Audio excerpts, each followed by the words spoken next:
का आखिरकार मुकदमा दर्ज कर लिया गया है और इस हंगामा आराई को एसी ऑफिस वालों की जानिब से भी तस्लीम किया गया है और इसका मुकदमा जो है अहम शख्सियत और उनके साथियों के खिलाफ दर्ज किया गया है। थाना सदर खारियां पुलिस ने एसी खारियां के ऑफिस में मौजूद उस वक्त तहसीलदार अब्दुल सत्तार की मदईयत में यह मुकदमा दर्ज किया है। FIR नंबर 376 में कई इंकशाफात किए गए हैं। तहसीलदार का कहना है कि वो दिन 1:15 बजे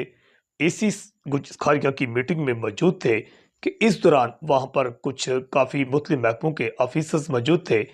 FIR में ये कहा गया कि अली फरख मजीद सकना गुलियाना रोड अपने साथियों के हमरा, जिनमें शानी और सुहेल सेक्रेटरी वगैरह और 4 नामालूम अफराद के हमरा अचानक एसी ऑफिस के अंदर आए, एक दरवाज़ा खुला और दरवाजे के अंदर दाखिल